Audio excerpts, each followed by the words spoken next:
Hi everybody. We've apparently finally figured out how to shut TG up. Not we're able to put. work. Yeah. Well, one, that tape's probably not going to hold because he's got, a beard or goatee or something like that. But hi everybody. Yes. I'm rooting for ear-shattering scream when he pulls that off. My guess is that it's not even going to bother. Industrial strength glue on there. Yeah, we needed more duct tape than plastic, packaging tape. Or just keep wrapping the packaging tape around his head. Shrink wrap works. Shrink wrap works too. I know how to get that. I have medical tape. Medical tape's not going to do anything. I think I actually still have rolls of shrink wrap at my house. Nice. That's some gravy. That's a little on the weird side, Krim. And is there mashed potatoes with the gravy? There can be. Yes. Wait. What? North's face when he said there can be. I need to go curl until. Yes, but then you won't be able to uncurl because your back will hurt too much. Anyway, now that the tape's off your mouth, how about you do your introductions? I suppose that I could. So, welcome everybody. How are we all doing? And they're actually we're partially right because my lips are a little raw from ripping that tape off. I'm just trying to no-sell it. So, welcome back to Bay City Chronicles, Volume 5, Sanctuary City. This is going to be Issue 3. I'm from the government, and I'm here to help. I'm a government employee, can confirm. Likewise. They think they're here to help. And I'm not much of a help, so. But anyway, so that's what's going on. Yep. As you can see, we have most of our regular cast of characters here. We have got, as you just heard, the mashed potato lord himself, Norestra. Hey, I look the part. Also, based on what we heard, we've got Captain Shrinkwrap over there, Crimson Avex. You really did not put any effort into the introduction tonight, did you? I had one planned, but I was told I couldn't do it. Shame on you. Who said you couldn't do it? The guy in the Hawaiian shirt who thinks he's back in the early 90s told me I couldn't do it. That's the OPT lawyer. Where are your sunglasses and where's the CSI Miami? Sunglasses are in the basement. Because the last time I had them, I was playing poker. And, considering we've got one thing left, we've got the Dano to OPT's Steve McGarrett, that'd be Chameleon Ice. Yeah, I went there. I made a Hawaii 5-0 reference. I mean, you got the shirt. I mean, he did have the shirt. And I am your host, TGE. I am the loud, obnoxious one that you probably all wish you could mute. I mean, we can. TGE's using all these terms very loosely, too. Well, yeah, let's be honest. I'm not going to be running the game tonight. I'm going to sit back, put my feet up, and just let these guys go to town. So, like every other week? Pretty much. I'm just going to facilitate rolls, and apparently crit my insight checks with 13-year-olds. That's okay. Who would then get drugged up others to have them make a sandwich. Right. Once again, remember, the title of this is I'm from the government and I'm here to help. I probably wouldn't admit things about what you do to 13-year-olds on here. Yeah, you should probably keep that one to Hey, it's okay. I've got a lawyer. It says right there, OPT is not your lawyer. I am not your lawyer. No, it does not. No. It says that on his stream, not ours. He's not wrong. I think you're going to have to move somewhere, though. I mean, I hear Maine is nice this time of year. No, Maine is awful this time of year. It's humid, there are a bunch of mosquitoes, and all you hear is French. And Stephen King. Well... Yeah, that's up north. That's farther north than me. Oh, okay. I was gonna say, if TGE would move out of Maine, then they wouldn't have the mosquito problem anymore. But No, that's fair. Touche. That was a very, very excellent banana joke. Mosquitoes are attracted to the sugars in bananas. I wasn't aware. Y'all looking like you crazy. You can tell you guys all live in places that do not have mosquitoes. I have Oh, mosquitoes. we have so mosquitoes. we just I don't was care. informed that we had plenty of Yeah, the mosquitoes. No, mosquitoes they live here in come and places land on that- your table. they And live in talk- places that don't have bananas. That's true. I'm Yeah. sorry. What are you talking about? Not that type of banana. Oh, okay. Whoa, hey, whoa, Prim. Whoa. This is a PG stream here, buddy. Whoa! Says the guy who made the comment earlier. About having the character who is a 13-year-old crit the insight check. Y'all the ones with your minds in the gutter. I don't think I want to know what you had to have crit anywhere. I wanted to know what he's trying to gain insight into. Right? The fact that Lutra was all Like, drugged up. is Casey really that bad at giving the birds and the bees explanation?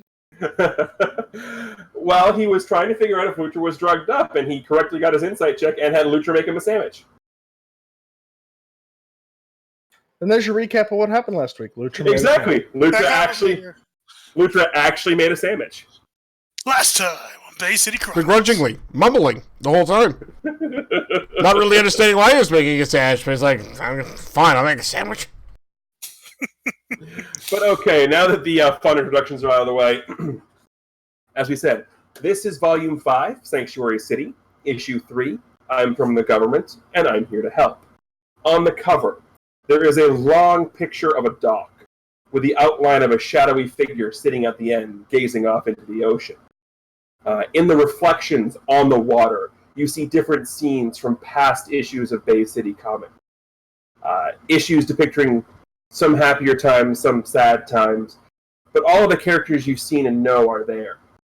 There is Lutra, Anton, all of his many stages, armor, rock, sword, all of them. There is Malkier, there is Kestrel, there is Phantasm. Everything sort of reflected there on the water, looking back, gazing at this shadowy figure. And with that, just called out. well, I'm not saying you change your mind more than some people, but I'm saying you might need to finally make a decision on something. It's not that hard. Here, we'll start with the decision-making process. Paper or plastic? A paper Anton. Huh. Recyclable. Can I bring my own? That is an answer. See, you made a decision. See, ladies and gentlemen, he can do it. I asked if I could bring my own. I did not make a decision yet. Anyway, Do not accuse me of making decisions. I would never accuse you of such things. That implies work. Okay, so first panel. Yes, go ahead. It's all yours since you spoke up. It's a black panel, and all you see is two words, some onomatopoeia here, and the words are ring ring. Telephone's going off. Banana phone. Telephone specifically. I figured as much. You get the next panel of Casey in his office. Considering we're on the banana kick today, we are in the bright banana yellow three-piece suit. It's gaudy and awful, and nobody likes it except Casey for some unknown reason. We all gotta have our things. Yep, and his It's is a religious reason, clearly. his is the neon-colored three-piece suits. But the phone rings, you pick it up. Hello? Mr. Casey. Haha. Was wondering when I'd hear back from you, Mr. Pontius. Well, Malkier and I have had quite the little expedition out here, and I came across one very interesting stack of papers. Ooh. Is this More something you want? precisely, a blueprint. A blueprint, you say? Is this something you want to discuss over the phone, or would you rather meet in person? I'm pretty sure you're on secure line, are you not? I'm always on a secure line. Are you? As am I. So this blueprint happens to be something that resembles a satellite. A satellite. Now, my question is, why does Gendine have blueprints of satellites? That is a very good question. But it may fit as another puzzle piece into a theory that we've already come up with. Well, I think the puzzle piece might fit a lot more than you think. Yeah, I'm beginning to think we need to find a way to stop this satellite launch. At the bottom of these blueprints are two sets of initials. I'm going to guess one of them. WB and CB.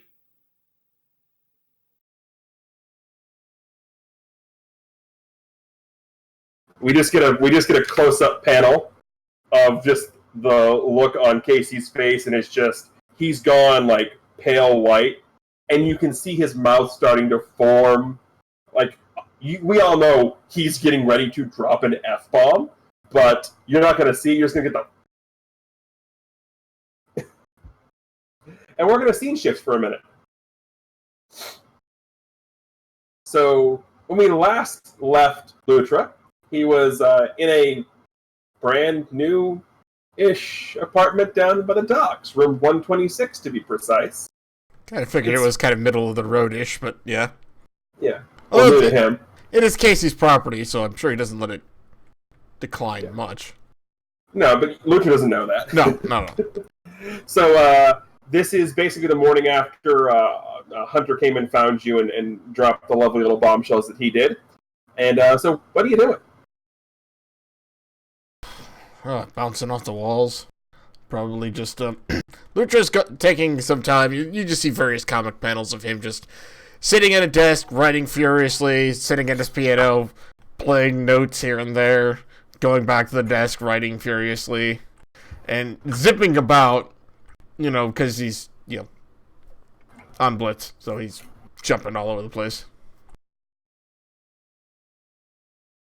So nothing of relevance happening, just sort of pacing around the apartment, trying to blow off steam and not succeeding? Basically, yeah. That's the other thing, too. He's clearly, I don't want to even say clearly distracted, but he's definitely a little distracted, but he's trying, the comic panels are very clear that he is trying desperately to get his line of thinking back, and at this point, even though it's been a day, he's still not having the best of success. Okay. So we're going to scene shift again. We're going to scene shift back in time a little bit here. Kestrel and Anton, when we last left you two, you had just found the documents in Barry's office. We found the docs on the docks. Yes, that linked some of what he was doing back to Gendine. We left you sort of in the office there. What did you do afterward? That's a good question. I suspect we were taking this back to Casey, but They found the docs in the box, and I guess Fox with socks or something like that. What does this look like? A Dr. Seuss book? I mean, we do have a flying squirrel and an otter in this. We might as well go there. But what rhymes with otter? Potter. Yeah. Or hotter. Solder. Ooh, solder is a good one. Water. Mater. And fodder. We've taken this down a dark and... I mean, you asked the question. I did. So anyway, In any case, we do find that sheet. And Gendine, those are the people that you worked for, right, Anton? Yeah. Not happy about this at all. Can we do anything with this? Maybe. But we need to find out where the supply is coming from and put a stop to it. What factory is it being made at? Who would know that? Blitz can't. Jedi can't make this stuff, can they? I'm sure they can. But we just follow the bill back to each location. Or we can send it to Casey and let him do the groundwork. I figure he'd be a little bit better with tracking that stuff, properly. Well, I mean, you can always send it back to Casey, or you can attempt to connect the dots yourself. That would require an investigation check. Yeah, fine. I'll play along. Fine. I'm playing along. You are playing along. Okay. Please read the story for me now. Thank you, sir. May I have another? By the way, Anton just crit a roll that was to do something skill-wise. I'm fairly certain the world is about to end, so go hug your loved ones. Right? There's a space laser. It's so totally not a space laser. It's a space laser. No, seriously, it's actually not a space laser. Anton's investigation check confirms it is a space. Well, no, because it wasn't the blueprints. Oh, yeah. No, so what Anton's investigation check is going to give him is he's going to sit down, and you're going to get this scene, and the desk was too small. So Kestrel is going to be just sort of hovering up around on the ceiling, just trying to avoid, because Anton has taken all of these papers and spread them out in a circle around him on the floor, and he's just sitting in the middle, sort of Indian style, just sort of moving around and looking at all of these papers. And we get the comic panel that is just, as he's looking at the papers, it starts with one as a dot, and then a line connects it, and there's all these visual strings. So finally, the last comic panel we see is all these mental strings connect to everything, and Anton just in the middle of this mental web of, I've got it! Eureka! It was Professor Plum in the library with a candlestick. We just started the game. How did you know that? Well, that's the case, everybody. Thanks for watching. Bye. So you are able to not just figure out where these goes, but you are able to figure out where, using your knowledge of Jedi and certain things, you're not entirely sure how to do it, but you figured out, for the most part, at least where the invoice came from. And you are able to figure out that it is because of your knowledge of Gen 9 beforehand. And because of specifically you being in the soldier section of it, you do remember hearing about, nondescript sort of safe house places in and around the entire country.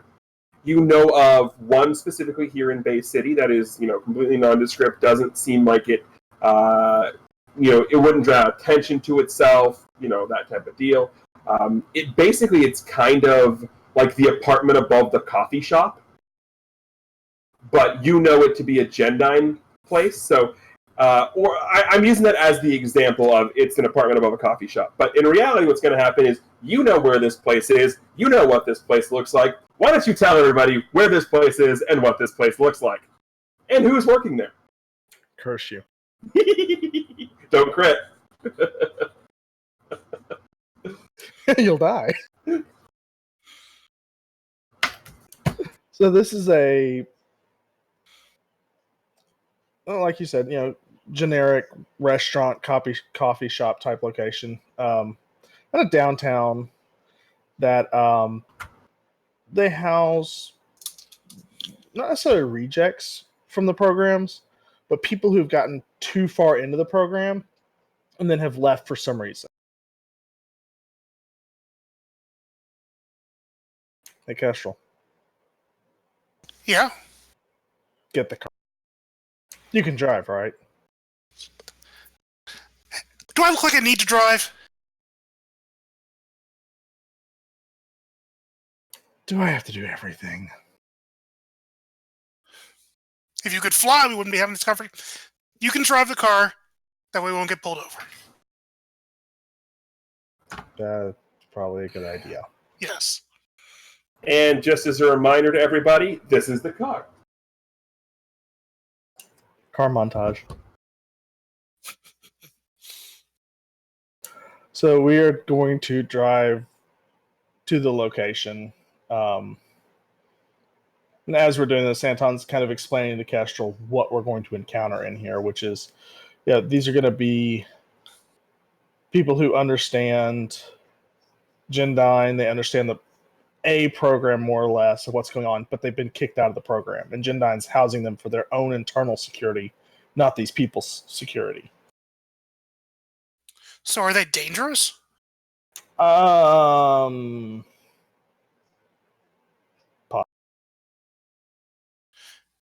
And more importantly, will they help us? They've been kicked out of Gendine. They have nowhere to go. Gendine's just here to keep a watch on them. Mm-hmm. So they might. Alrighty. Well, hopefully they trust us more than they're afraid of Gendine, like going after them or something. Well, I know a lot of the insides of Gendine, so this should potentially get us some.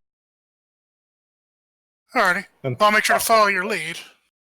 Yeah, it could get us possibly killed too. So just, if you don't want to go in, you can go see Dr. Casey and take him all this information. If anything gets really crazy, I'll be out of there in a flash, so I'm not that worried for myself, but I want to make sure that you're keeping yourself careful. Oh, they won't take care of me. Sounds like we're both good then. Yeah, let's go. Good. Back to you. Alrighty, so we get the last comic panel of the ridiculously overly shiny gold car driving off with a whoosh To the Normobile. Antomobile. and then we're going to scene shift back to the phone conversation. So the phone conversation was, you just said the initials were WB and CB, and then you just hear that, and there's no response after just the. You, Jay, heard the swearing. It was long. If you've ever seen the movie Mystery Alaska, there's about a 30-second scene in there where it's just every conceivable swear you can think of. That was about it.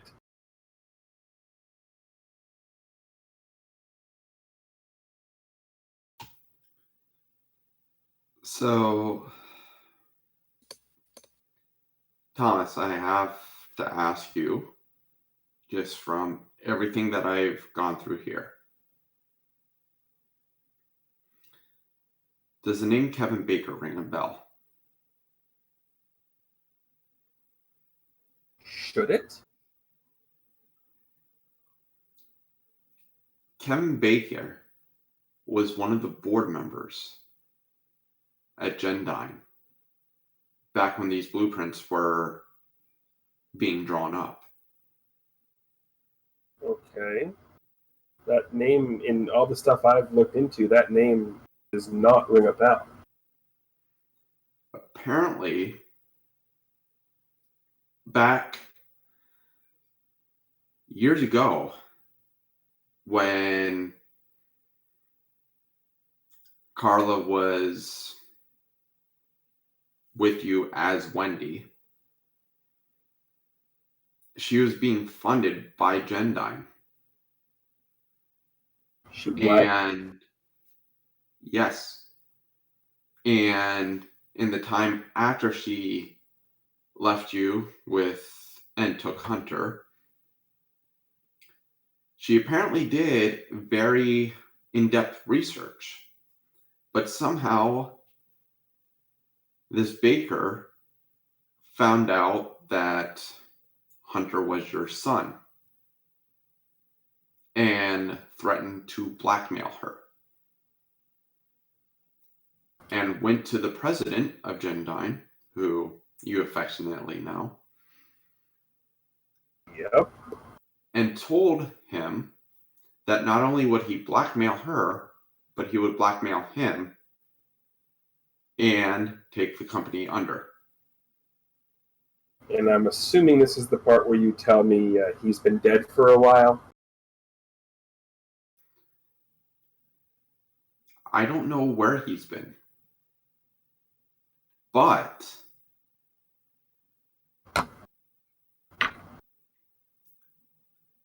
from all I gather, this is what led to Wendy's mysterious death.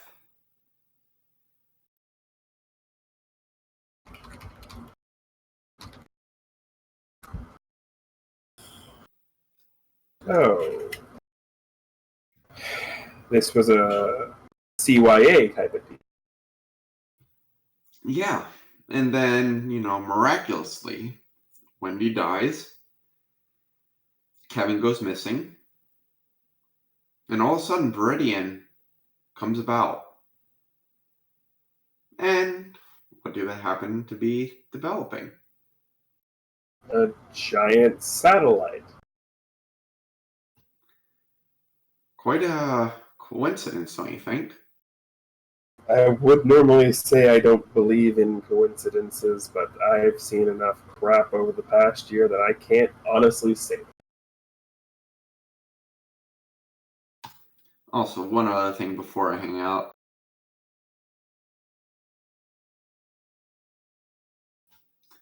You might want to prevent how much nanotech you let accessible. I Don't don't... want them getting too much. Yeah, I've been informed of that. I'm running an internal audit right now to see what happened to it. And I have a pretty good idea, but I really, and you can hear it in his voice, like he sounds depressed about it. I really don't want to. I really hope it's something.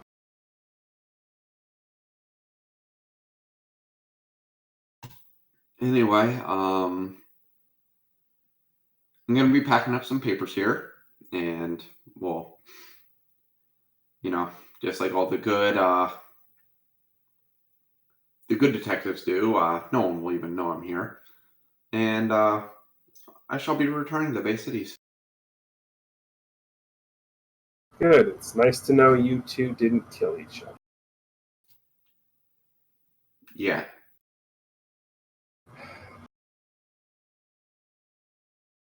He just shakes his head and sighs. When he hears the sigh, he replies, "Truth be told, he's the scarier one. He's the one with all the power."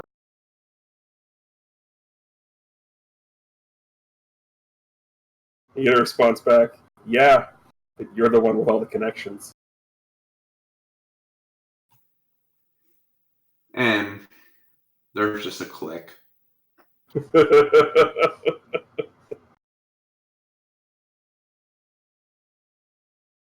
So we're going to get an interstitial scene here real quick. And you turn the page from the comic after the click, and it's an onomatopoeia. And it's an interstitial scene. And it's sort of mimicking the scene from the cover. It's the same sort of concept where you have, the dock, the long dock, the shadowy figure sort of sitting on the dock.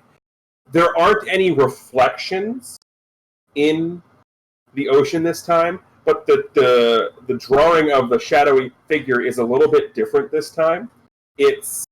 You can see that whoever this is sitting there on the dock looking, and you can see the outline of a piece of paper of some sort in their hand.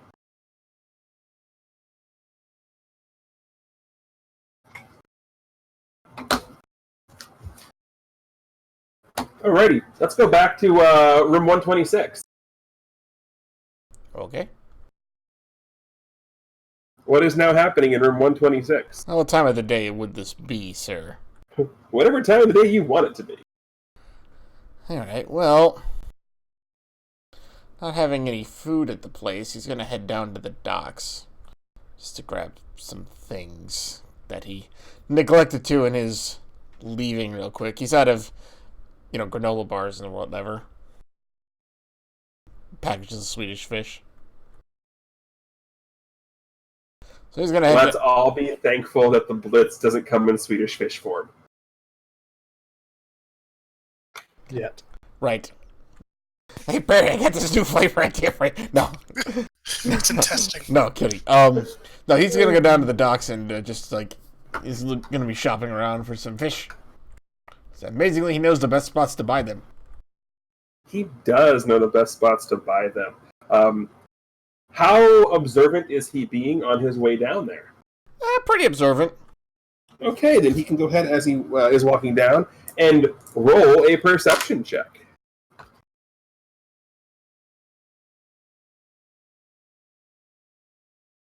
Okay, well, the biggest thing that he is going to notice is, as he's casually making his way down there, is there seem to be a lot of people zipping around rather quickly. Lutra just sees this, gives a shrug. He figures he knows what's going on. Gives a shrug. He's like, well, Barry did say he had a lot of his guys on that, so it must be a thing.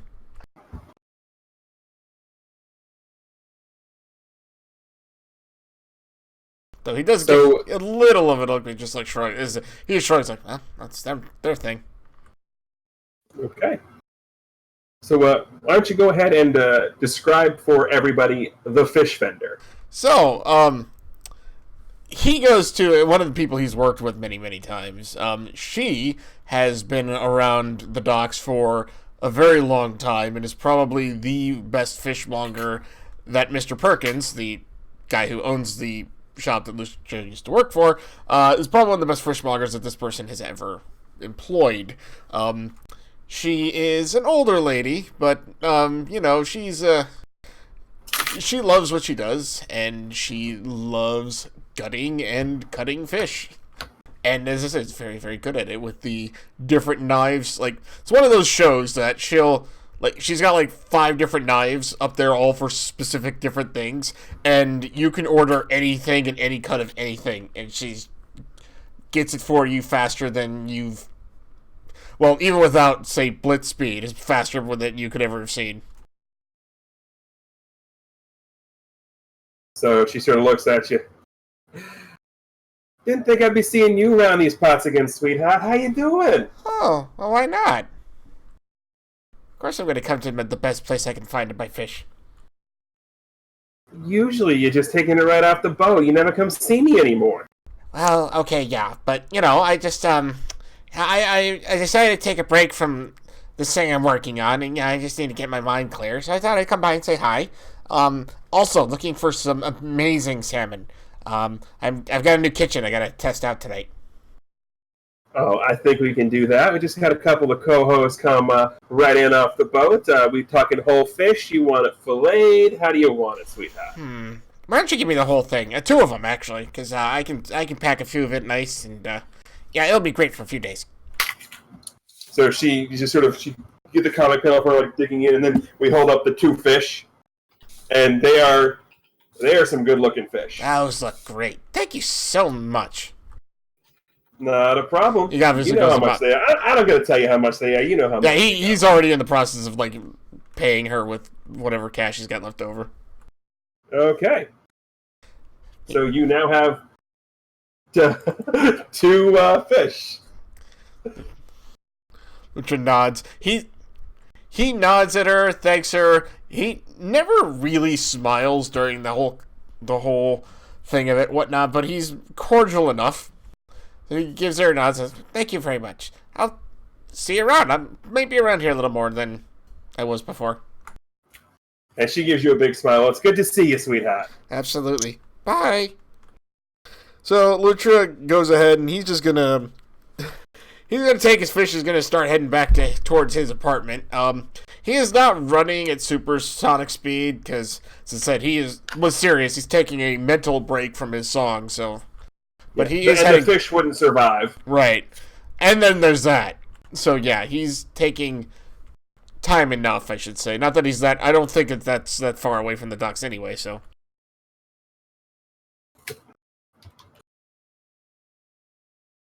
Go ahead and give me one more perception check.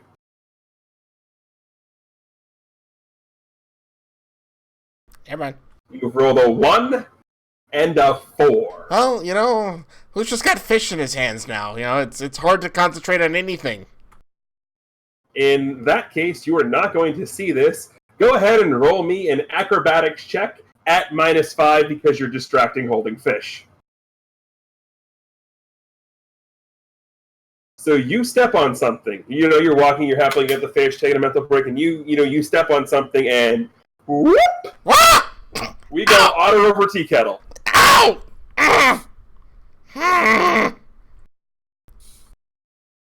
He's able to protect the fish. Of course, that's all wrapped up anyway, so it wouldn't matter. Yeah. Protect the fish. He sits up, rubs the back of his head, because assuming he slammed the back of his head just on the ground, just sits up. However you want to describe it. Right, okay, so that's what happens. He flips upwards, feet in the air, slamming on the back of his head, the back of his head on the ground. Slowly sits up, and he's grumbling, and he's clearly not very happy. He looks at whatever had the gall to get in his way as he stares down at, the ground. It is a piece of paper that Lutra recognizes. It is one of the pieces of paper that he had crumbled up and left in his room before he left. It has got some musical scores written on it. Lutra grabs this, sees this, his eyes kind of widen, he looks around, he's like, what the? He looks around a little bit more, and then he decides and says, I must have grabbed this in my bag, and it must have fell out as I ran past here when I got everything for Barry. Sighs and kind of looks at it, it's like, actually, I'll give you this for free. I mean, however you want to play it, but I'll give you this for free. Yeah. Lutra hasn't been in this direction for a while, because going to get the fish is a completely different direction than he's come before. Right.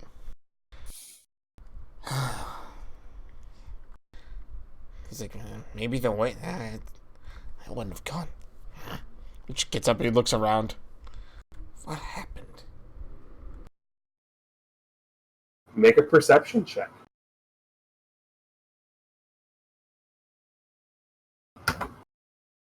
As you are looking around, you look around and then you make your way over to, and you see the same dock I've been foreshadowing. And it's pretty much empty, as you see here on the screen. Except for one lonesome-looking figure down at the end. Lucha tilts his holding head. what appears to be another piece of paper in his hand. Lucha tilts his head. Kind of walks in that direction. Slowly. And nursing fish. As he gets closer, it's not hard to recognize who's sitting there, staring out over the ocean. You recognize the back of his head almost immediately. It's Hunter. Lucha sees this and he stops. So Hunter's looking outwards, right? Right. So the comic panels are quite literally Lucha eyes rest on him in recognition. He looks like he's about to just turn around and leave, and he stops, kind of sighs, he looks back towards Hunter. He sets his fish down, making sure it's not gonna roll off the dock or anything like that. And he kind of slowly walks towards Hunter, gets in earshot, even over the waves, if you will. Kind of says out loud, Hunter, why are you here? He doesn't say that angrily. He almost sounds tired. And we're going to leave that question for a little bit. We're going to scene shift back to the Anton mobile.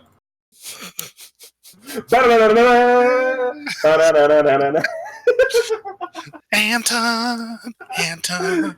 Well, he did just get the Batman suite last episode. Yeah. Anton. Yeah, the old who's got their own theme music now. Biff! No, Pow! Bam! Screech! Just as the add car the comes to cat a meow. stop. Yeah. Add the cat meow. Hold on. Oh, he's not gonna talk to it.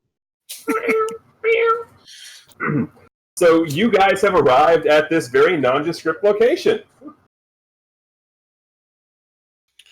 Yeah, Anton's looking at Kestrel and thinking about it real quick, and like, you should probably not go inside. I don't know how they're gonna take a 5-foot squirrel.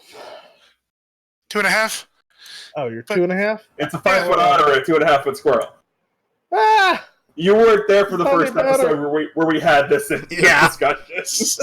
It was a running plot point. Right. Fine, come on. Just come on. They're gonna look at me weird anyway. Whatever. Do you want me to play quiet? You can play with whatever you want in there. Just Well, let's set this up then. I'll just get onto your shoulder like this, and for now, I'm just your little squirrel buddy. Can you get off my shoulder? I need to be able to activate my arm. Oh, fine.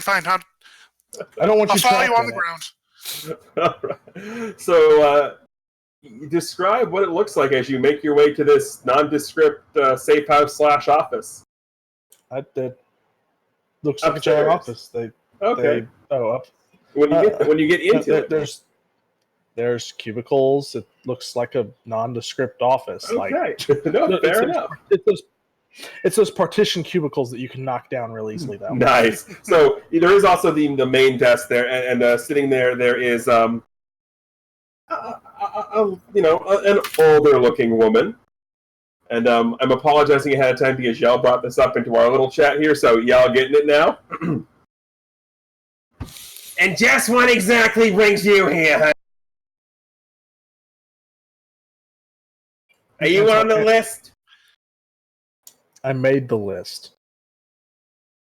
You made the list. I highly doubt that. So why don't you tell me why you're here? I'm here to speak to some of the people on the list. You assume I know what list you're talking about. There's plenty of lists it could be. You're going to have to be slightly more specific. And also, you're going to have to ask him to leave because there's no pets allowed. I'm not his pet. No. She looks at you. No, she looks at you. Actually, hold on a second. I think I might know what you're talking about. You hear furious typing. I do know what you're talking about. You're going to want to head down the hallway behind me, third door on your left. Someone will be in to see you in a minute. Thank you. Thank you, sir.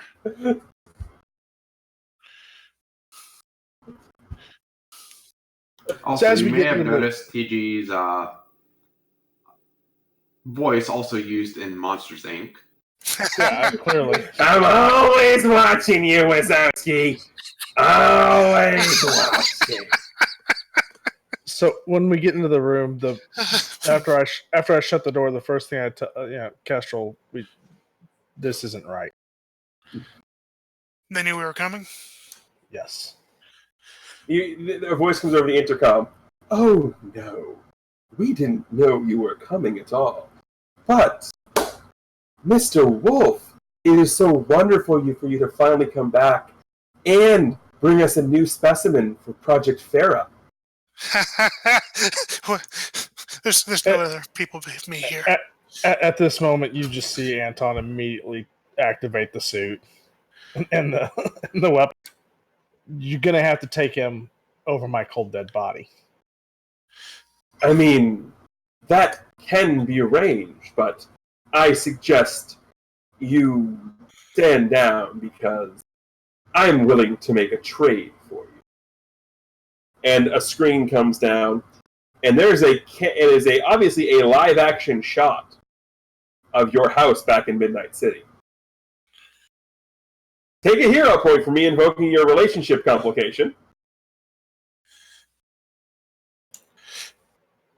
Kestrel hovers up and he's like, "Hey, I am not being traded. I'm not here to be traded around like some sort of luggage." I'm not trading you. So then, you would keep him safe at the expense of your wife? You're married? Just shut up.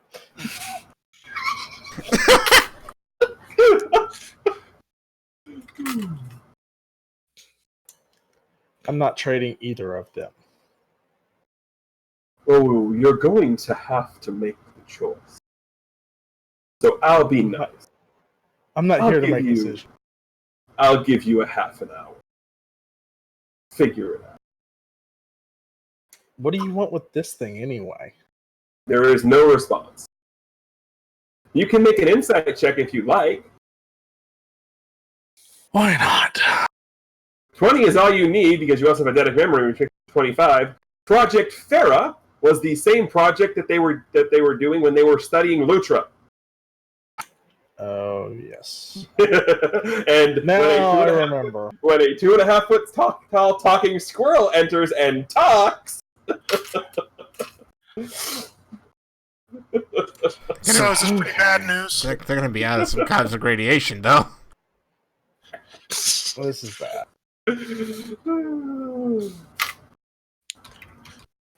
Oh. So, wait a second. So they basically are threatening, like, your wife if you don't give them me, right? Yeah, they want to lock you up like they did Lutra. Right. But, so if we take care of your wife, like we save her, they won't have to threaten her, right? I don't trust these people as far as I can throw them. You can throw pretty far, I imagine. But I get what you mean. I'm going to throw them very far when we're done, yes. Well, what are we going to do? We're either going to muscle through this, or maybe I can get to your wife before they do. That's an option. Or, and I don't trust them, but we trade you for my wife with a surprise. What's the surprise? The surprise is we're going to count scene shift. Because that was a great cliffhanger line. See, I can do more than just bright flashes of light cliffhangers. This entire issue is all about TGA proving this fact. This entire issue has been me setting a scene and you guys just being awesome. Basically. Speaking of that, we're going to shift back to Mr. Pontius. I believe you've arrived back in Bay City at this point. Yeah, actually... You did have the Stormbreaker Tech jet. Yeah. Actually, Casey hears... On his office door? Yes. You just get a... Door opens. And he walks in and basically has a backpack slung over each shoulder and just sort of drops him on the ground. What did you do? Raid every room there? Yeah, they won't miss it.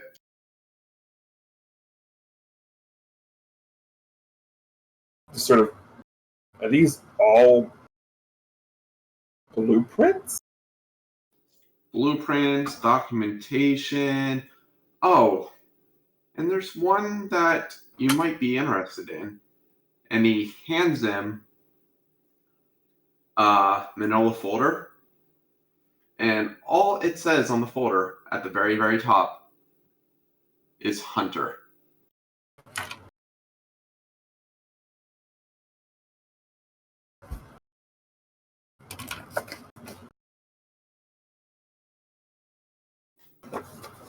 He opens it up and starts looking. What you'll find in there is basically a timeline of his interactions with his mother, with some of the other people that happened to work at Gen 9. Apparently, he was very often in the office and everything else. But I don't know. You might find something of interest in there. I'm at least hoping you can. There is one other thing I have to discuss with you, though. I know what that look means.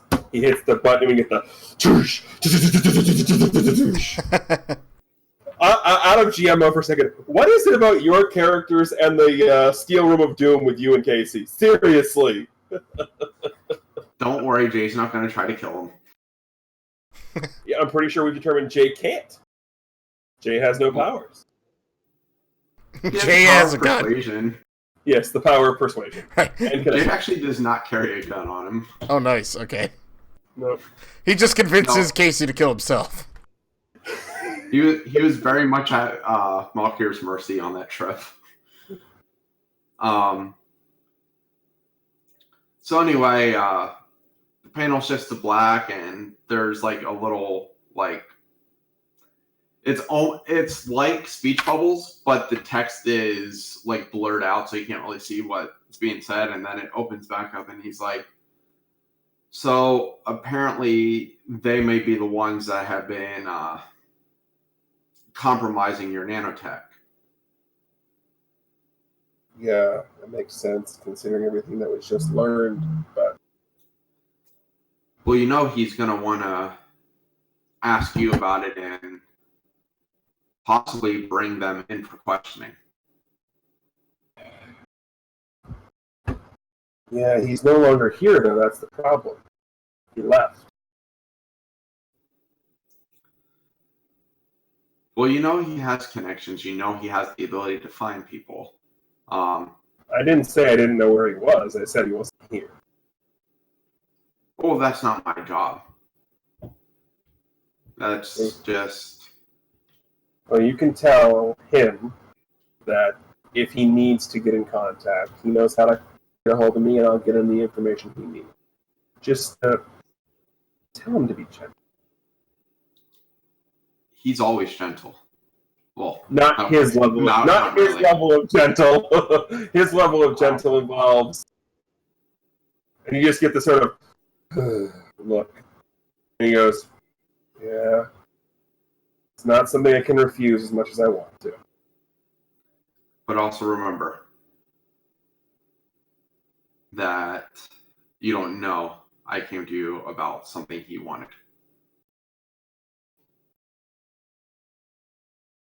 He just sort of looks at you. You're a man of many mysteries. What are you playing at right now? I'm just from the government, and I'm here to help. Roll credits. Scene shift! Back to the docks!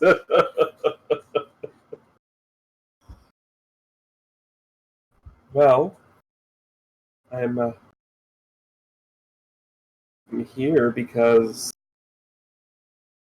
And he holds up a piece of paper.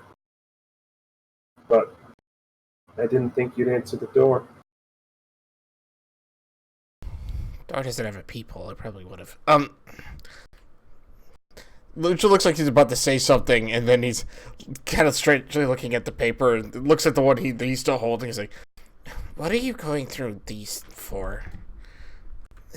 These are just, they're not even complete. Old drafts." What do you mean they're not complete? What's wrong with this? This is a done song. Lucha kind of takes a breath and says, No, it's, you don't understand. It's not done. It can't What's be done. not done about it? I'm not done with it, and it can't. You were right, Hunter. It can't be done. It's never gonna be finished. Hunter, this is way too hard. Why are you here? I was trying to. She grabs his head as he's getting a bit of a headache.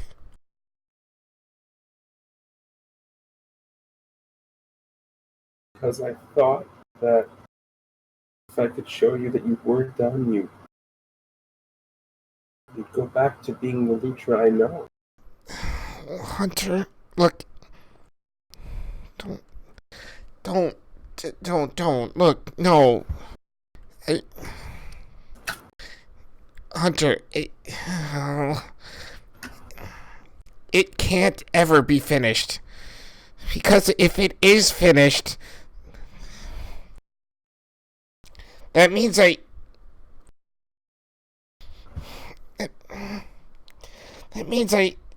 have nothing else to work on.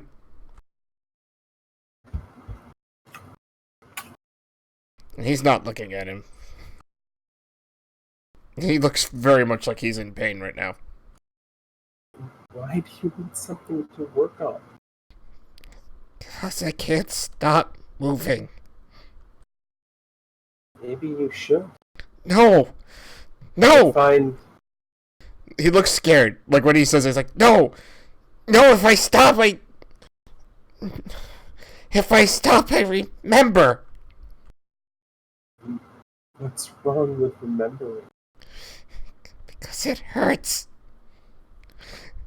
I remember everything we went through. I remember my friend. And I remember... He shakes his head. No!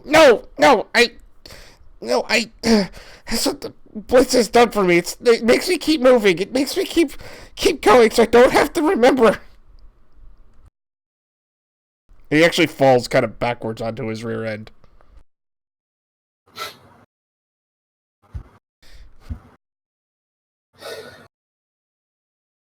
Just looks at you.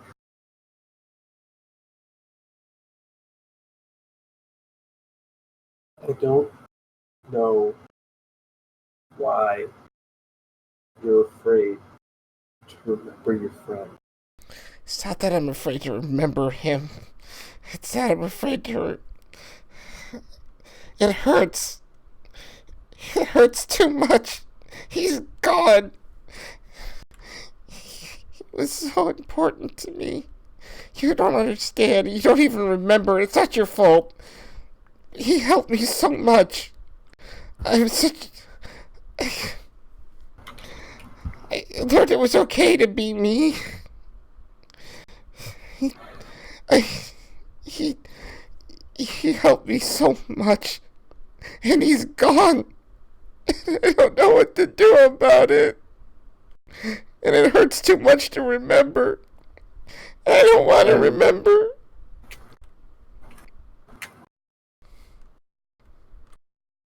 You want to forget? That it? You want to forget everything you went through? You want to forget all of that? I don't know what to do. It hurts too much. I don't know. I've never had this happen to me before. I don't know what to do.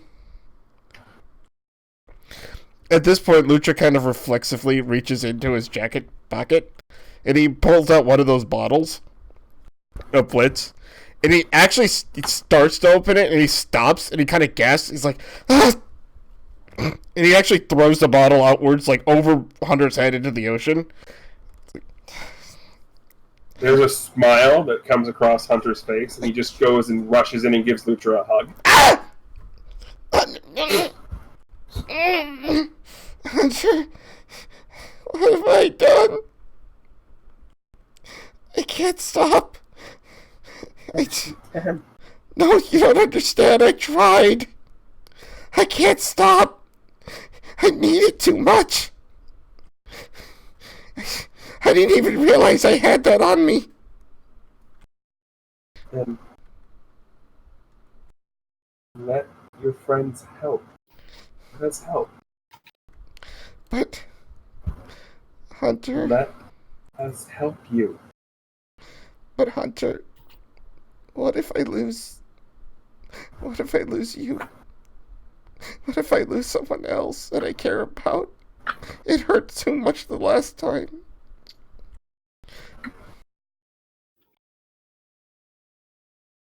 You won't.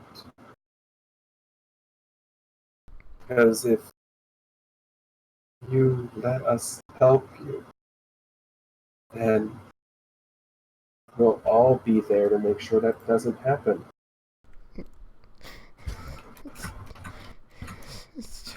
It's too late, isn't it?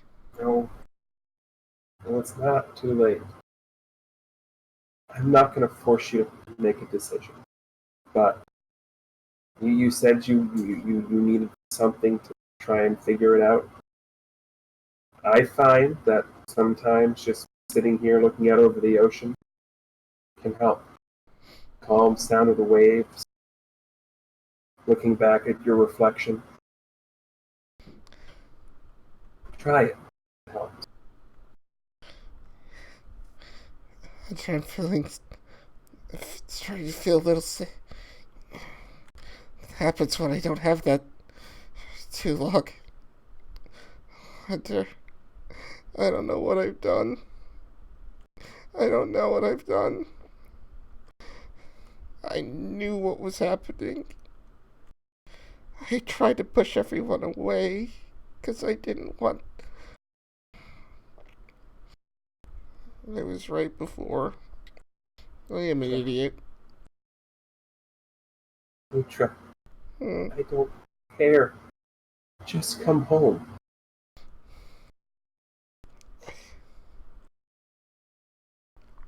At that, Lucha like grabs Hunter, and like as much as Hunter's been hugging him, it's actually the first time he's going to do this. Like, he wraps his arms tightly around Hunter and just starts bawling his eyes out. It's okay. I have an idea that might help.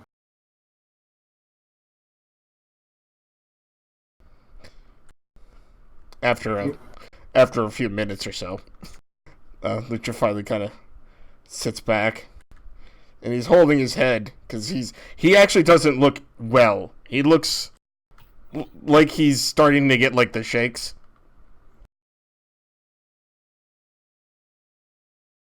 So, like I said, I have an idea. Do you want to talk to someone about this? Who can I talk to? Someone who believes you? Who's that? Melchior's gone. Anton's... I don't know.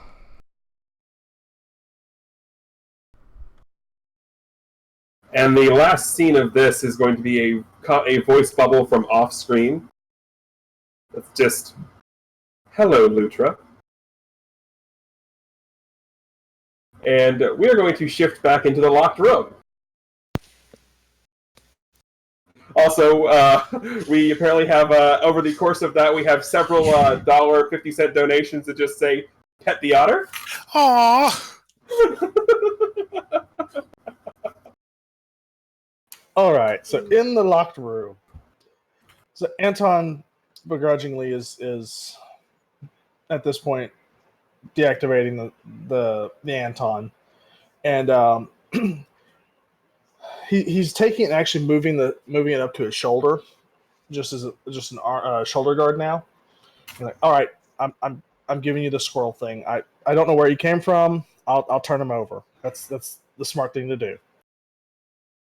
That's a very wise decision, Mr. Wolf.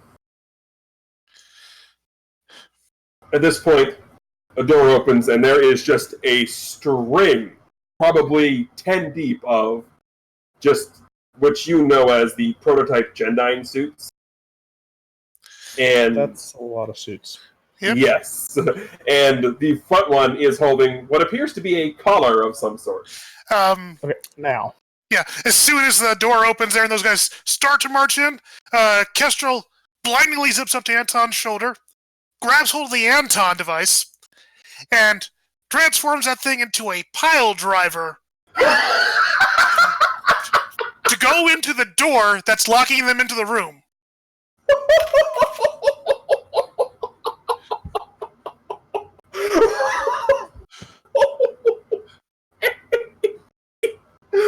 Describe what happened. So this thing balloons up into this giant, like, hydraulic kind of pile driver that just, like, nails into that door to puncture a nice, large hole. And as soon as Kestrel, like, makes a hole that's big enough for a scroll to fit its head through,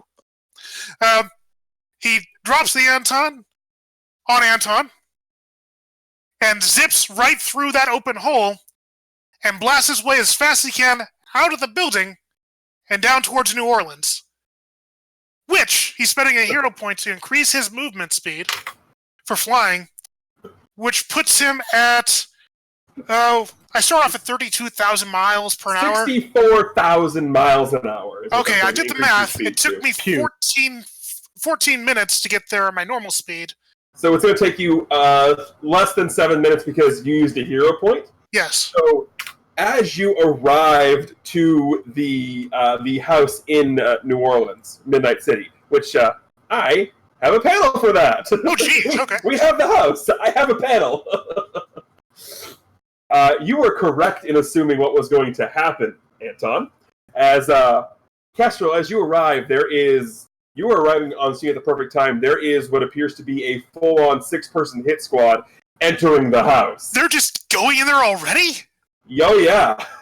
They got the cue as soon as he said, "You'll give you the squirrel."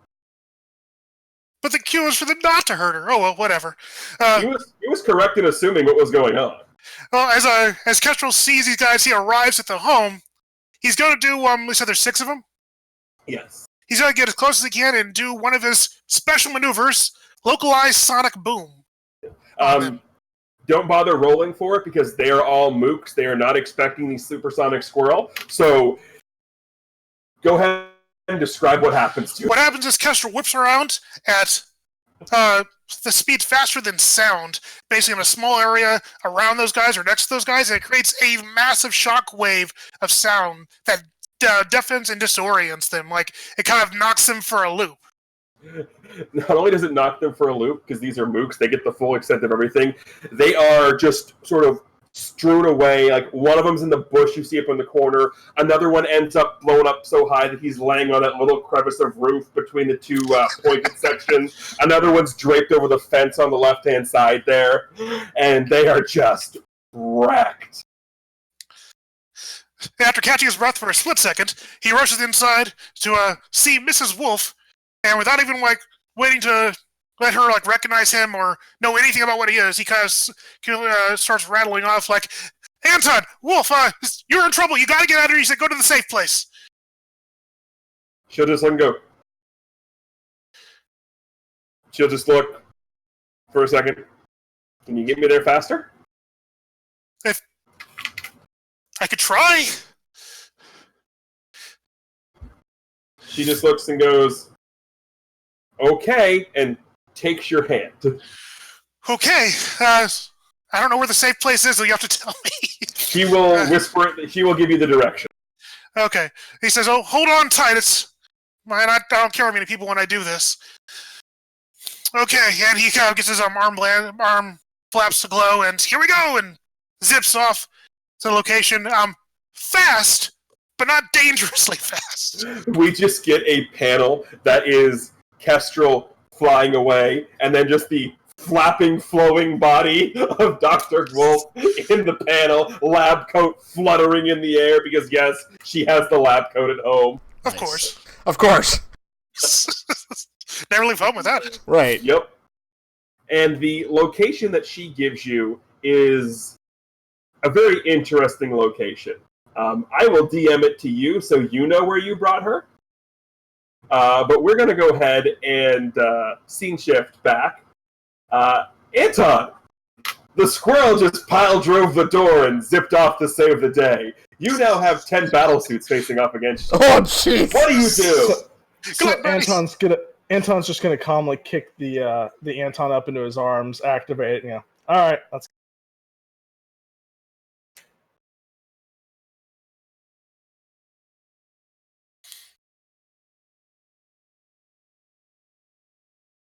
Battlesuit Thunderdome. Yeah. I picture the awesome fighting pose. Right. As he grabs at this pile driver and it converts into, I don't know, a giant hammer, and he's like, didn't even grab. No, you missed it. He didn't even grab it. He just tapped, he kicked it with his foot up into his arms. Oh, there you go. Yeah. Oh, it was awesome. It was 100% awesome. So when his foot hits it, it reverts back into the smaller sphere. He pops it up into his arms and then activates the suit out. So we get this really cool, like, Iron Man style suit up sequence. Thank y'all for being so kind and waiting for this to finish, before you attack. It's just like the Power Rangers, right? Well, half of them were all sitting there, and their heads were like, whoop, because they just saw the squirrel zip out, and by the time they got back to you, you had basically finished assembling, because it's nanotech. It does that. Yep. So the suits that you are fighting against are not really, like, suits made for battle. They are suits made for containment, because they're used to dealing with radioactive and cosmically poisoned animals. So, again, I'm not going to make you roll for this. I'm going to have you describe how you bludgeon, beat, and bruise the bejeebus out of them. So, for the first 5, Anton pulls the whip out and severs a leg on each one of them. Ooh. Snap, crackle, pop. Wow. Yeah, we get the 5. He threatened his wife. Yeah, the 5 onomatopoeias are snap, crackle, pop, Rice Krispies. And then after he's done that, he pulls the sword out and does the whole, like, you see, like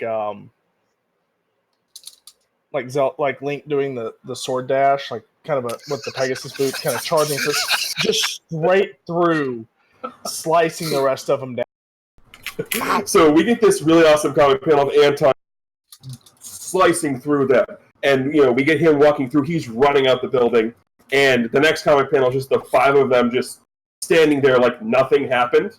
And then the next comic panel is the sword slice is actually happening. And all of their pants and drawers just whoop, fall down. So they're all just standing there bright red, blushing, naked as Anton has got their pants off.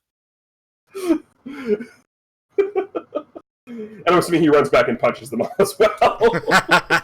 I mean, at this point, Anton's just having a field day with this script. Right. Yeah. So we just get a full page spread of like just different panels cut in half of Anton just basically, for lack of a better description, he is beating the crap out of them with the grace of a figure skater. So there is just, kidney punches, and I mean the Anton is turning into all different kinds of whip. There's the sword. Pretty sure there was a giant boxing glove at one tough point. There's a boomerang. There's a boomerang. There's a katana. Like, these guys are just, the last comic panel is Anton sort of staying there in front of them, and there's just a Kill Bill-sized pile of bodies behind him. All right, we're done here. Now, where's the squirrel? Why did he? Whatever. Plus, comic panel is him looking at a camera like, "Don't mess with my wife."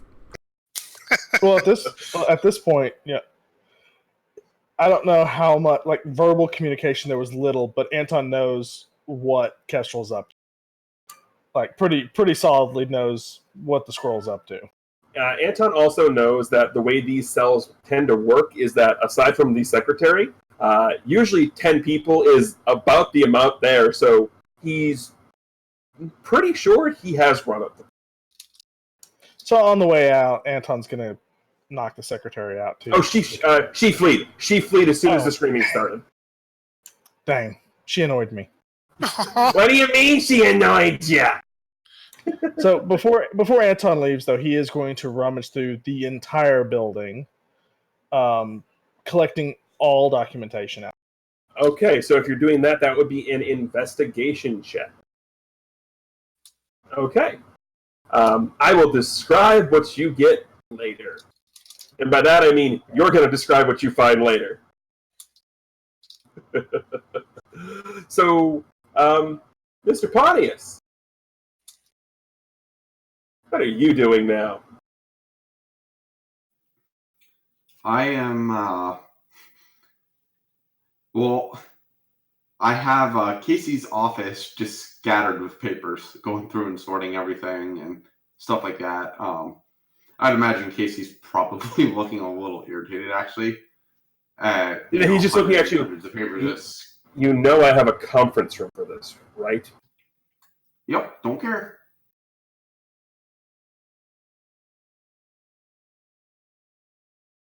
So there are just, again, the same sort of scene we got with Anton in the office Papers just scattered everywhere. We get the same sort of scene, but this time with Jay. So my question to you, Casey, is what exactly would we be doing with a satellite here? I don't actually know as he's looking over on the blueprint. I mean, the blueprint design is for a satellite, and everything that she said is true because it's definitely made to gather energy. But the one thing that I noticed here is she said that they were going to be able to beam the energy down to Earth to power things. I don't see any way of transmitting the energy. There's no transfer mechanism here at all. I mean, there could be a missing blueprint page, but I don't see any.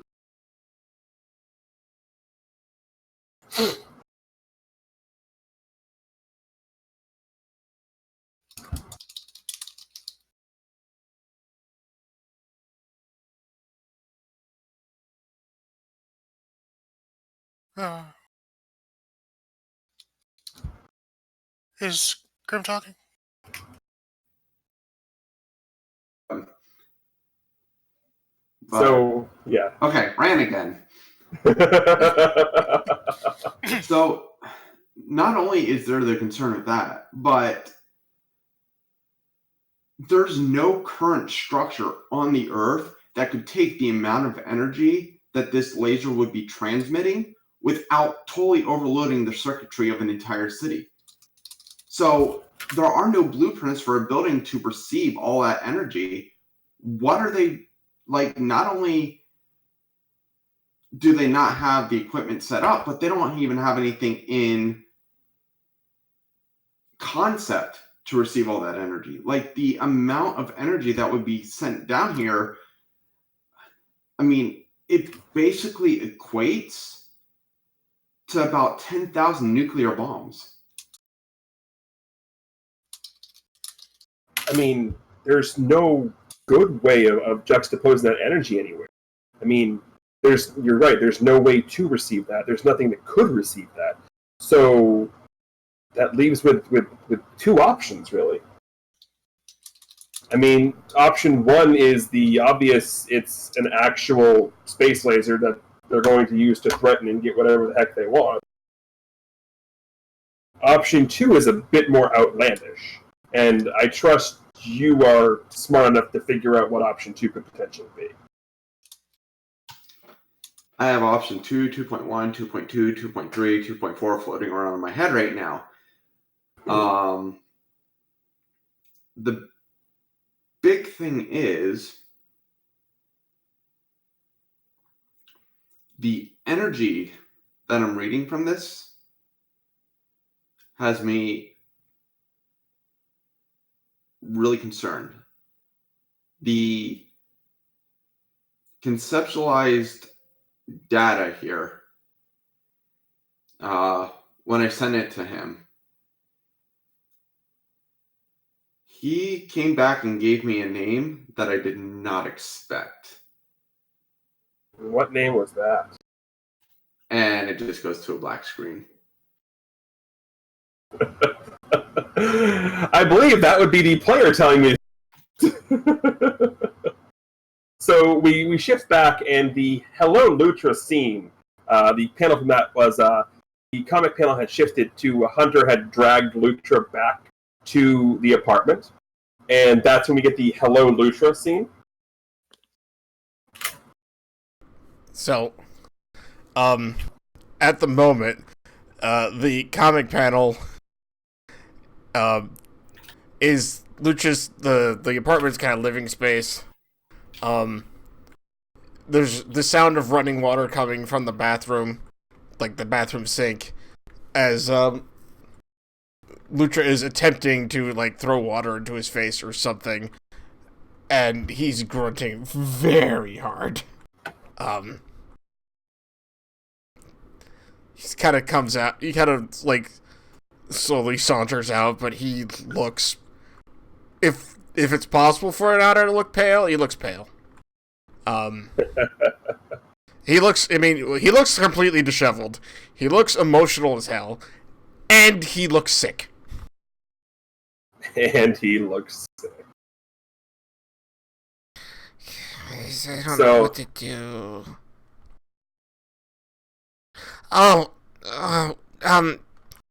Hunter. Under my bed, there's a box. It's got probably a month's worth of bottles in there. Get rid of it or something. I don't care. Just get out of here. Yeah. So we just get a scene of Hunter pulling out the box. He looks, picks one up, thinks, "Oh, we already gave." Yeah, I don't want to research this. Throws one in his bag and just. We get a scene of him just nanotech melting, basically, this box. Basically, the nanites sort of come out of his hand, and they, for lack of a better description, it's basically like they are eating everything in the box. Like, they're just dissolving it and absorbing it and basically making nanotech fuel out of this. And it's kind of cool looking, actually. That's not gonna affect you, right? I mean... No. Okay, it shouldn't. Well, I don't know how you're...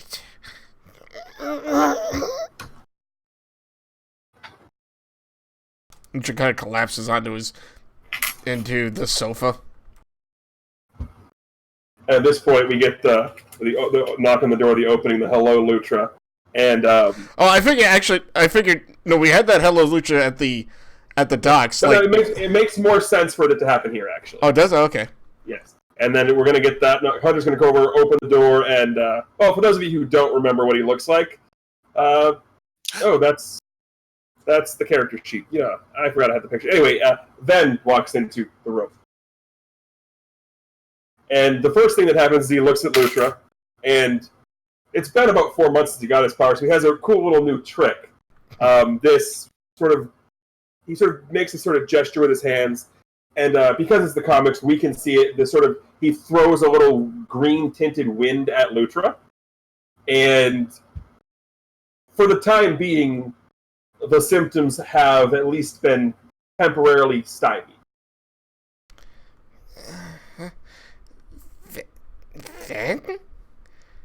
What you doing here? Well, I got a phone call from him saying something was up with you and telling me that he wasn't getting no for an answer and that I needed to come to talk to you. I had no way of getting here, so he flew the plane to come get me. Hold on a sec. I'm not feeling very well at the moment because I For the record, that will hold the symptoms off temporarily. Right. But he's just still saying, he's like, but he's telling you what it's going to do. Right.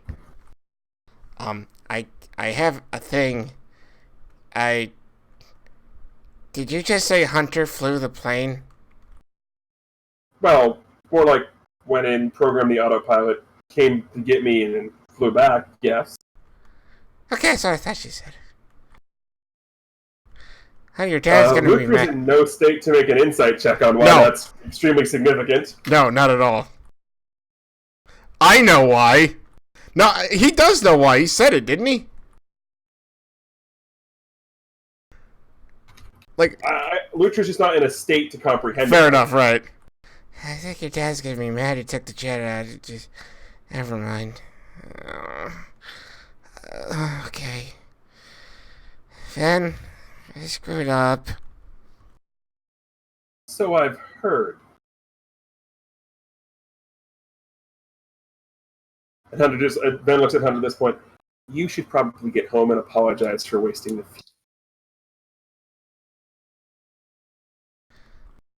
And he just sort of runs off. Before Hunter can leave, Lutra kind of despite his state, kind of reaches out and grabs Hunter's wrist. Like, Hunter. Mm. Thank you. You're welcome. And then he lets him go. But at this point, what's Lutra sitting? Is he laying on the bed, sitting on a couch? What's he sitting? He's laying on the sofa. Okay, so Ven goes and sits in the recliner. Just goes, okay, what'd you do?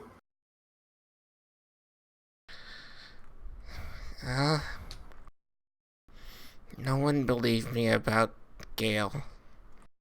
And at first that was okay, and now after a while it started hurting too much. And forgetting that I wanted to forget that it hurts so much. Because Gail is a good friend of mine. And he's looking very embarrassed. He's kind of like not looking at Vin. So I found something. We get the comic panel of like the otter like full on like blush just to get the impression for the readers. Oh right, yeah. So I found something that let me keep working and not let me stop and not let me remember how much I missed him and how much it hurt and how sad I was that no one believed me. He looks at you. Go ahead, continue. But I was getting angrier and I saw what it was doing and I convinced myself that maybe I should just make everyone not like me, because then I would go away and I wouldn't care so much about people anymore, because then it wouldn't hurt as much if I lose them. I don't know what I was thinking. Now I've got all this crap inside of me. Yeah, and I'm going to be 100% honest. I've never had to come down from something like this. But I do know that it's going to suck. It does. I don't know what you did. Thank you for that, by the way, but... Just a temporary reprieve. Yeah. My magic allows you to get on, pardon the pun, a little bit of a second win. Out of character, that's literally what the power is called on the sheet. Second wind. Right. So Lutra kind of sighs. I made Hunter so mad. Made everyone so mad. Dr. Casey kicked me out. Guess I was kind of trying to get that to happen. But, gosh, he wouldn't. Even after I was being so rude, he wouldn't do it. Took this, and I wasn't trying to tell everyone that I was doing this stuff. Lutra. Yes. Let's go back to the beginning for a minute. Okay. You said that nobody believed you. Yeah. I know for a fact that there are at least 3 people, aside from you, who know what you're talking about. Why did you not reach out to any of them? Well, Malkier disappeared. Anton, he went and got married and kind of left, and I figured you were kind of busy with things, and you never really seemed to look all that comfortable around me anyway.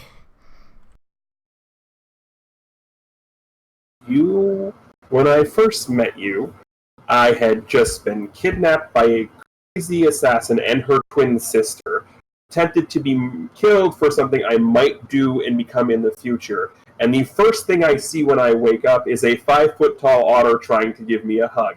You tell me why that's not a little disconcerting. I mean, Lucha pause. He honestly looks like he's contemplating this question. Like, well, I mean, that wouldn't be so weird to, I guess that's because I'm actually an otter. And up until that point in my life, it had been absolutely mundane. The worst thing that we had to deal with back home was the occasional guy going super fast on the highway or the drunk college kids from down at St. A's. Being kidnapped and then waking up to an otter, it's a little weird. So noted. I'll remember that for next time.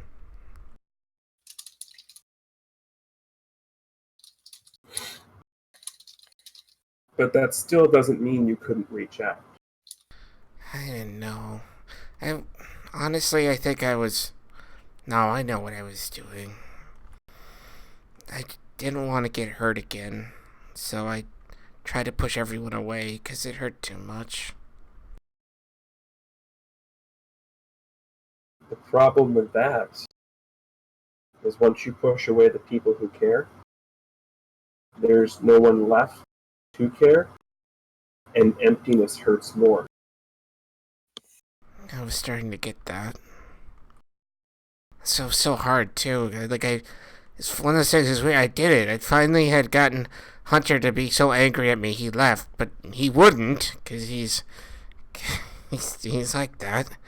And I just couldn't. He cares about you. I know, and I couldn't bring myself to stop. Because I tried to stop caring. I couldn't. And it hurt every time I saw his face, every time I knew he was upset, I knew he was sad. I convinced myself that was okay, because if he didn't like me, it would be easier to not care about him, and then I wouldn't hurt so much if I lost him. Just starts crying into the arm of the chair, or the arm of the sofa. It's like, how stupid is that? It's not stupid at all. Everyone has different ways of trying to. Some are a little more extreme than others, but it's not wrong to hurt.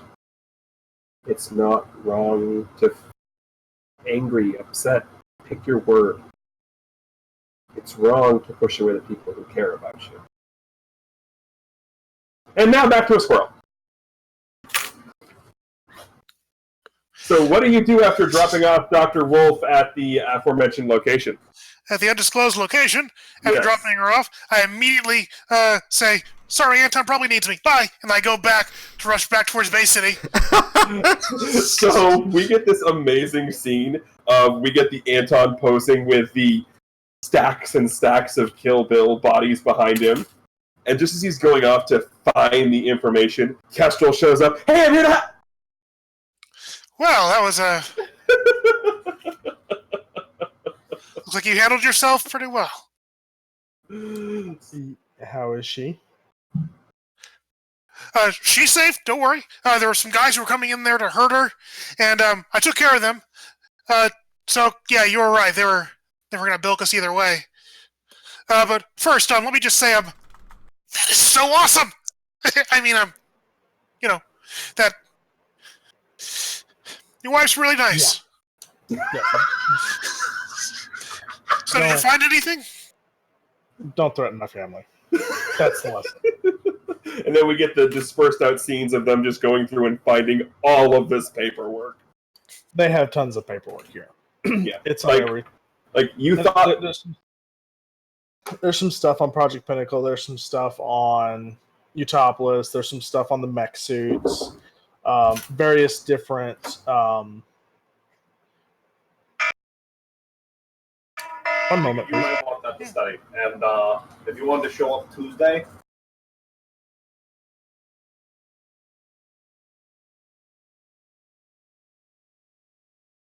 Welcome to intermission. Sorry about that. Sorry, phone ring. That's actually the alarm going off at the facility.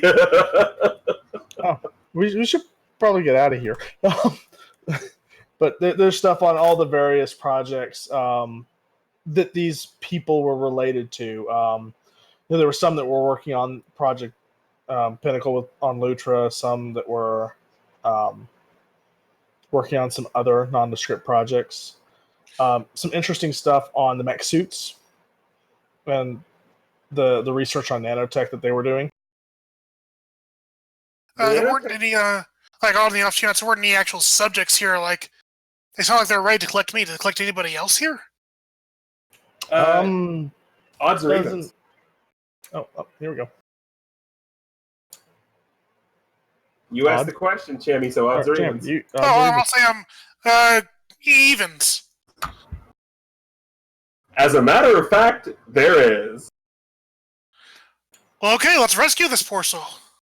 So, as you're coming across the papers and finding all of these, this is what's going to trigger the alarm we heard earlier. There is a cage. And in this cage, there is something that is sort of got one of those collars on. And it is a giant, fluffy rabbit. Aww. That is adorable.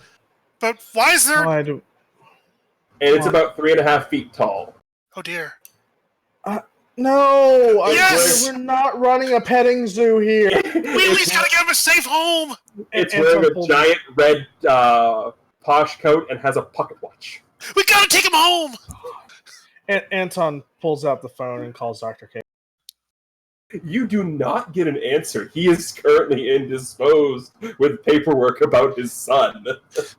Anton, we're heroes, right? I mean, this person's clearly in danger. Like, they're trapped. They need rescuing. This is what we do. Why am I going to have a pet rabbit now? Maybe we can relocate him. Maybe he can go somewhere else in the city. A city. Where, like, he'll be okay. Like, by the very least... You are right. We can't leave him here. Yeah. Anton's going to bust the... he's going to pull out the Anton and smash the cage door. The cage door opens very easily. Okay, yeah. Just so whatever. He smashes it open anyway. Yeah, to be fair, I probably would. Yeah. So you have this white rabbit with the coat, the pocket watch, and the giant collar that they were going to put on Kestrel. Are you late? You get no response. Can we get that collar off of him? That didn't look like it was a very comfortable thing. Yeah, we can get the collar off of him. I tried to take the collar off of him, like, real quick, and say, don't worry, we'll help you out. You can, you can't pull it off, but you can vibrate it off, because you can move that fast. Ooh, okay. Basically, you're moving the molecules of the item until it, like, slips off of him, yeah. Exactly. And you shake it off, and then you just hear the... and zips off faster than you. Now I have a 5-foot-tall otter, a 3-foot-tall squirrel, 2.5, and a 3-foot-tall whatever, him, and a rabbit running around the city. Also, go ahead and make a perception check. I'm not animal control. So as this thing runs off and you go ahead and you're flipping through the papers and you just get this look of, you both will see this on the paper, there is what appears to be a personnel file on this animal, this rabbit. Mm-hmm. And it's got the picture, it's got name, White Rabbit, aliases, none, known associations, Wonderland Gang. Oh, please tell me that's going to be a thing. So what I am going to tell you is, you can both take a hero point for releasing the right rabbit back into the wild. Instead of the wrong rabbit. No, the white rabbit. Okay, it did sound like you said right rabbit. Wascally rabbit! He's the wrong one! Alright, so that's done. We've let the rabbit out. Hey, Rocky, watch me pull a rabbit out of my hat. Oh, no! At this point, Anton pulls out his phone to check and see if he's got any messages or anything. You do have a message from your wife that says, "I'm safe. Let me know when it's over." Also, really? A squirrel? Yes. Yeah. You also get a PS. He says hello. Well, the tenants are quiet today. Should probably head back to the place and make sure that, all the stuff that needed to be fixed is done. To double check, did we find anything about the Blitz here, by the way? I will address that, because you have so much paperwork in the quick, brief stuff that you've got, because you basically gathered all of the paperwork. You're not entirely sure, because it's going to take some going.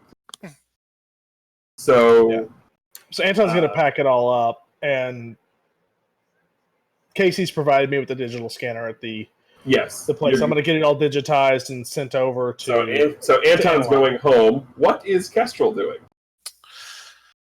Well, we should probably report back to Casey, at least to let him know how things went. So I'm going to head back to Casey's office. All right. So real quick, we're going to do a real quick one final scene with Anton. You're going to get back to your your place, and you're going to have a message on your machine. Oh, they called here, not my. Clearly, Casey didn't set up the call forwarding. Dang. Landlord, this is Vlad in room 226. I'm just letting you know, whoever just moved into the room below, you need to talk to them. They are up at all hours of the night and the day, pestering and screaming about how it will never be done and it needs to be perfect. Some of us are trying to sleep and do things, so you need to work on that. Please address it. Well, thank you. It never ends. And with that, the last scene you see of Anton is him walking towards 220 or 126. So, we are going to go ahead and finish things up here with Kestrel arriving back at Stormbreaker Technologies. And he's going to get up there, and the first thing he's going to see is a very satisfiedly smug, happy-looking Hunter in the general area seating. Well, you look pretty satisfied with yourself. Everything going all right? Yeah, everything's great. I just gotta wait for Dad to get out of the meeting he's in, and then we'll be able to analyze this. And he holds up the container of Blitz. A full one. How'd you get that? Lutra? You talked to him? I talked to him and melted his entire stash. Except this one. Does he know you did that? He told me to. He told you to destroy it. Yeah. Although, I was a little concerned because he was feeling like really sick and shaky, and I was really concerned for him. But that's okay. Ven's here. He'll take care of it. Oh, great! Ven's here. Who's Ven? Oh, just a friend. Just a friend. Okay. Well, if you trust him, then great. It sounds like things are getting better. Hopefully, is Lutra okay?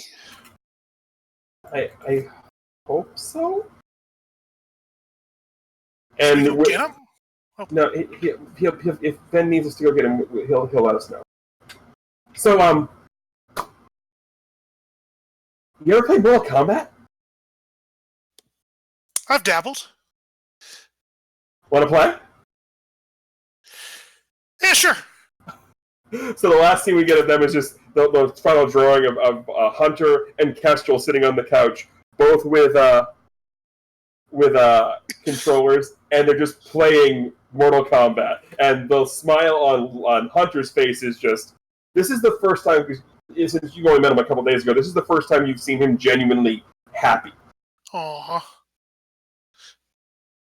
And let's finally shift ourselves back to the mess of papers in the secured office. So, looking through this stuff,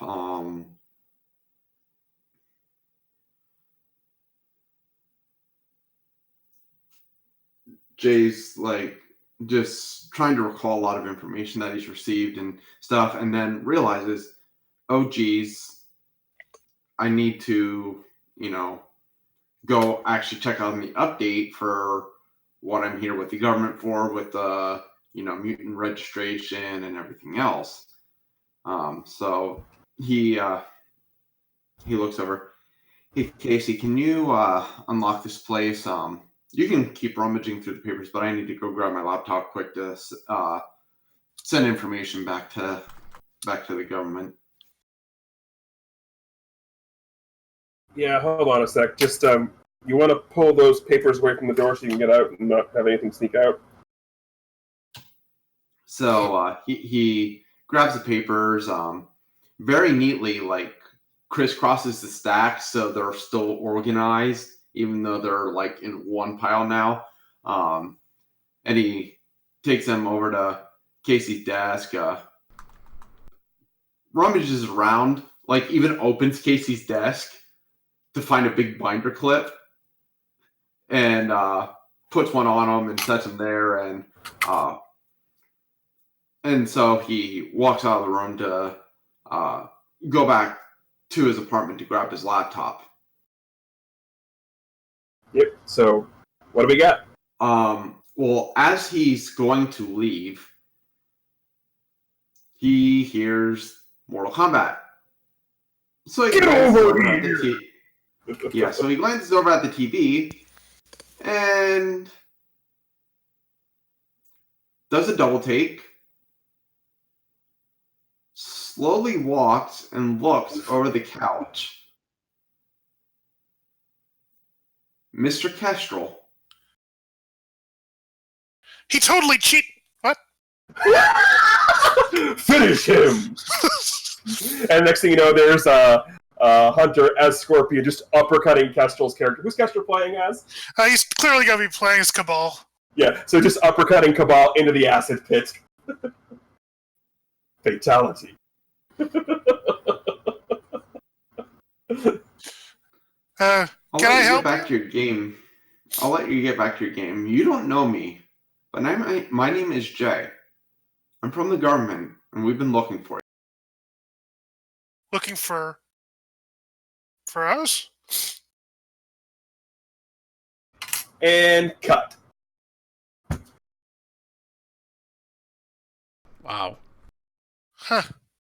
All right, so thank you all very much for watching. This has been Bay City Chronicles Volume 5, Sanctuary City, Issue 3.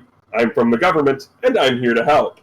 Thank you all very much for watching. Have a wonderful rest of your week. A quick programming note. Next week, we will be back, but it will not be here in Bay City. You're going to have to wait a couple of weeks to get your fix on what's going on with all the crazy scenarios happening. Because next week, we'll be going back to Middleton City, where apparently we're going to hate meeting each other in a park this time. Yes. So that's about the information I have for that. So on behalf of Crimson Addict, Chameleon Ice, OPT Lawyer, and Norastra, I am TG, reminding everybody to have a great night. And of course, as always, keep hailing.